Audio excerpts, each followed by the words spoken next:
Jorão, filho de Acabe, tornou-se rei de Israel em Samaria no 18º ano de Josafá, rei de Judá, e reinou 12 anos.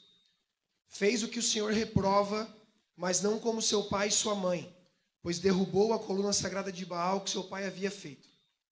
No entanto, persistiu nos pecados de Jeroboão, filho de Nebate.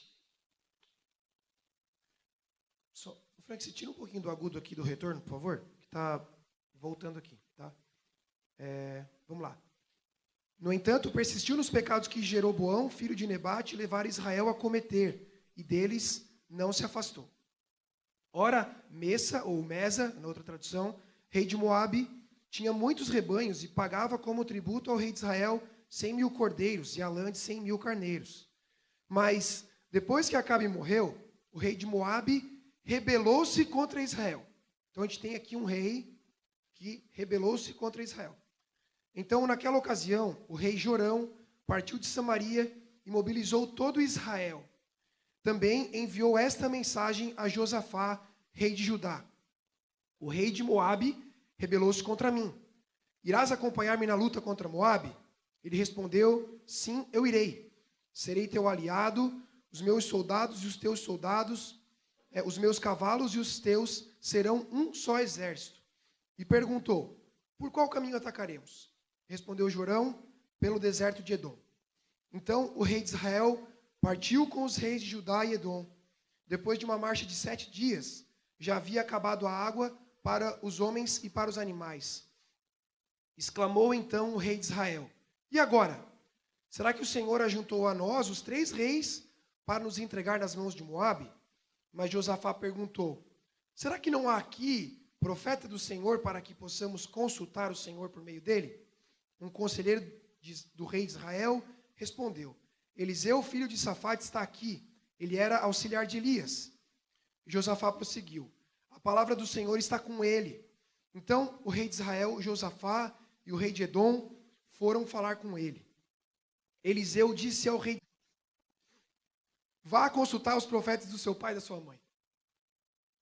Mas o rei de Israel insistiu: não, pois foi o Senhor que nos ajuntou 3 reis para entregar-nos nas mãos de Moabe. Então Eliseu disse: juro pelo nome do Senhor dos exércitos a quem sirvo, que se não fosse por respeito a Josafá, rei de Judá, eu não olharia para você, nem mesmo lhe daria atenção. Mas agora tragam-me um arpista. Enquanto o arpista estava tocando, o poder do Senhor veio sobre Eliseu e ele disse assim: cavem muitas cisternas neste vale. Pois assim diz o Senhor: vocês não verão vento nem chuva, contudo, este vale ficará cheio de água, e vocês e seus rebanhos e seus outros animais beberão. Mas ele também entregará Moabe nas suas mãos. Vocês destruirão todas as suas cidades fortificadas, farão toda a árvore frutífera, taparão todas as fontes e encherão de pedras todas as terras de cultivo. No dia seguinte, na hora do sacrifício da manhã, a água veio descendo na direção de Edom e alagou a região. Quando os moabitas ficaram sabendo que os reis tinham vindo para atacá-los, todos que eram capazes de empunhar armas, dos mais jovens aos mais velhos, foram convocados e posicionaram-se na fronteira. Ao se levantarem na manhã seguinte, o sol refletia na água. Para os moabitas que estavam de frente dela, a água era vermelha como sangue. Então gritaram: é sangue! Os reis lutaram entre si e se mataram. Agora ao saque, Moabe. Quando, porém, os moabitas chegaram ao acampamento de Israel, os israelitas os atacaram e os puseram em fuga. Entraram no território de Moabe e o arrasaram.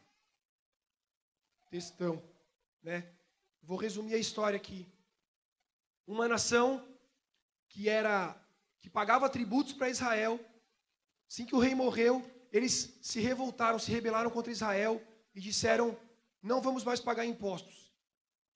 Aí o rei de Israel fez um grupo no WhatsApp com o rei de Edom e o rei de Judá. Fez um grupo de 3 ali no WhatsApp, que é mais fácil, e mandou uma mensagem: vou atacar Moabe. Quem vem junto? Aí um disse, partiu. E o outro falou, partiu, é nós. Aí eles disseram, a gente vai por onde? Aí ele disse, pelo deserto. Fechou, então vamos lá. Juntou a galera e foram para o deserto em direção a Edom. E já na largada, falhou, né? 7 dias já não tinha mais suprimento. Então não foi tão simples assim. Houve uma movimentação, sim. Mas se fosse nos dias de hoje, talvez fizesse uma conferência no Skype e resolvia o assunto. Mas essa troca de mensagens entre os reis, cara, deve ter demorado meses. Meses. E foi lá o cara, pegou o seu camelo, sei lá, cavalo, e foi. Chegou lá e entregou. Primeira mensagem. Vou atacar Moabe. Você vem junto? Aí o rei foi lá, reuniu a diretoria dele, sei lá como é que é o nome daquilo, conselho. Olha, ele convidou a gente para atacar, vamos lá. Mensagem. Viajou de novo, entregou. Aí, beleza. Aí ele mandou outra pergunta. Por onde? Cara, demorou muito tempo. Houve muito planejamento. Provavelmente houve reunião entre os comandantes dos exércitos, pensando, o que nós vamos fazer? Quem vai fazer o quê? Quem vai por aqui? Quem vai por ali? Os caras se planejaram. Aí quando foram para a guerra, na saída, falhou. Já. Aí na hora que eles estavam no desespero, meu Deus, a gente trouxe todo o nosso exército para cá. 3 reis, 3 exércitos, e nós vamos morrer. Pense, cara, sem água. Quanto tempo a gente resiste sem água? 5 dias. Sem comida, uns 40, né? Você vê como você come pra caramba. Sem água, 5 dias. Então, em 5 dias ia estar... Aí eles... será que não tem um profeta de Deus aqui para nós perguntar para Deus o que fazer? Um conselheiro, provavelmente foi promovido depois dessa, né? Disse, tem o Eliseu, que mora aqui perto. Ele era auxiliar de Elias. Vamos lá trocar uma ideia com ele? Aí eles foram lá. Chegaram lá, 2 reis de Judá e de Edom. Eliseu, desculpa, não era Elias, Eliseu. Eliseu, você pode perguntar para Deus aí o que a gente faz? Ele falou, some daqui, cara. Pense, né? Some daqui, eu não tenho nada a ver com você. Foi isso que ele falou. E eles pediram, não, pelo amor de Deus. Foi o próprio Deus que juntou a gente para entregar a gente morto. Fala alguma coisa. Ele falou, por respeito ao rei de Israel, eu vou consultar a Deus. Aí ele disse, traga-me um arpista, né? Falou, chama o Ed aqui para fazer uma vibe. Chama o Ed para fazer uma vibe. Para você ver como o louvor, não vou nem entrar nesse assunto, podia falar a noite inteira sobre isso, mas daí no meio do louvor da adoração, Deus falou com ele. Deus falou com ele. Sabe o que é cisterna? É um buraco, filho. Hoje existe cisterna bonitinha, de material. Mas naquela época, era buraco. Os caras foram até o profeta para que Deus falasse para eles o que eles tinham que fazer. Eu, como rei de Israel, esperaria uma palavra do tipo, o Senhor é com você, siga em frente, a vitória será sua, né? Uma coisa desse tipo. Aí o profeta fala, volta lá e cava buraco. Cava uns buracos lá. Chega lá para tua galera e manda cavar buraco. E tem mais. Não vai chover, não vai ventar, mas a água vai descer. O cara já pensaram, está louco esse cara, né? E ele diz, tem mais. Para Deus isso é pouco. Deus vai entregar Moabe nas mãos de vocês. Opa, beleza. Os reis voltaram para o acampamento, pegaram lá os seus soldados, muito bem treinados, muito bem preparados, e falaram para eles, larga as armas aí, pega as pás que nós vamos cavar buraco. Nós já vamos cavar nossa cova aqui já, cara. Eu acho que, né, para economizar, depois vamos cair morto dentro. O exército foi lá, cavou as valas.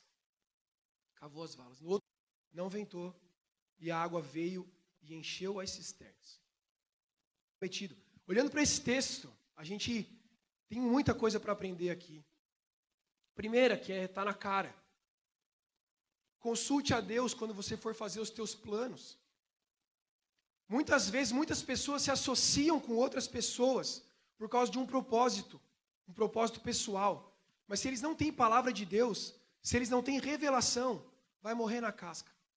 por mais legal, mais interessante que seja o propósito, às vezes religiões se unem com um propósito, mas aquilo não vinga, porque eles não tiveram revelação da palavra de Deus quanto ao que eles têm que fazer qualquer coisa, antes de você avançar em alguns planos na tua vida, ou planos pequenos ou planos grandes, consulte ao Senhor, para que você não precise gritar depois por um profeta quando você estiver passando sede no deserto. Entenda como você quiser. Essa é a primeira coisa. Aí, eles vão até o profeta, clamam, né? Aqui nós temos um princípio de insistência. O Senhor Jesus nos ensina, com insistência, ele conta a parábola daquele cara que recebe hóspedes na madrugada, aí ele vai até o seu vizinho pedir pão, sabem esse texto? Vai pedir pão, bate na porta, o vizinho fala, vai embora que eu estou dormindo. E ele fica ali importunando o cara, batendo na porta, até que ele vem e entrega o que ele pede. Faz isso. Ele conta a história da viúva que estava endividada, que insistiu a ser perdoado. Então aqui tem mais um princípio. Pediram para ter resposta. Insistiram para que Deus falasse com eles, para que Deus trouxesse uma orientação. Isso nos ensina a ter uma oração perseverante. Essas são duas coisas que logo de cara a gente vê. Mas eu queria focar mesmo, a partir ali do versículo 11. Aliás, do 16, que é a palavra de Eliseu para aqueles homens que estavam buscando. Cavem muitas cisternas neste vale. Como eu já disse, Deus mandou eles cavar buraco. Provavelmente isso não atendeu às expectativas que eles tinham, nem a expectativa que o exército tinha da resposta que eles iam trazer.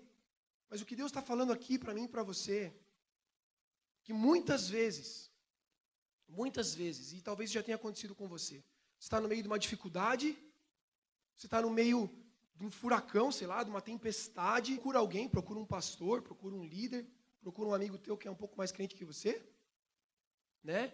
E aí ele diz assim, cara, você precisa orar e ler a Bíblia. Aí você fala, cara, isso eu sei. Orar e ler a Bíblia. Mas, o que ele está falando ali? Vai lá e cava uns buracos. Parece ser uma coisa simples. Parece? Na verdade é uma coisa simples, mas que faz toda a diferença. O raciocínio é quase que lógico. Se eles não tivessem cavado as cisternas, a água ia descer. Não é verdade? Deus ia mandar água. Por que Deus falou que ia mandar? Ele disse, não vai chover, não vai ventar. Então não esperem chover e ventar. Ou seja, não vou mandar aviso, né? Vai acontecer. Eu vou mandar descer água do vale. Se eles não tivessem cavado as cisternas, ou seja, se eles não tivessem preparados para reter aquilo que Deus estava mandando, ia passar. E eles não iam tirar proveito daquilo.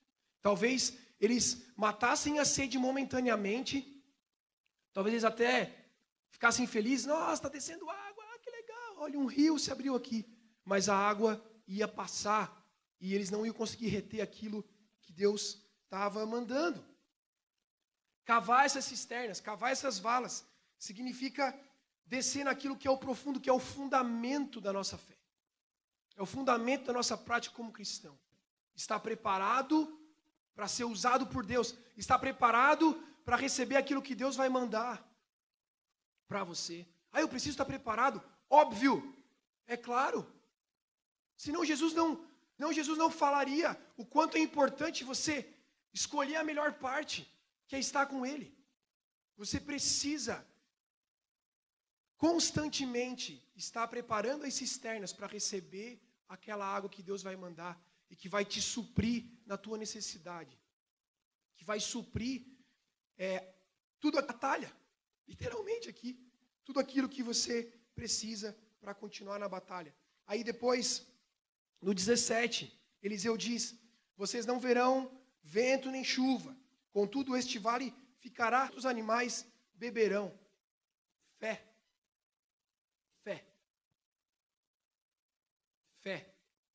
Está dizendo, tenham fé. Mesmo que pareça que não vai dar em nada, façam o que eu estou dizendo para vocês. Porque não vai ter aviso. Não vai ter aviso. Tem um texto de Mateus que Jesus fala sobre o arrebatamento. Ele diz, como nos dias de Noé, as pessoas não esperavam que ia chover, porque nunca tinha chovido antes. Mas houve uma palavra, e a chuva veio sem aviso.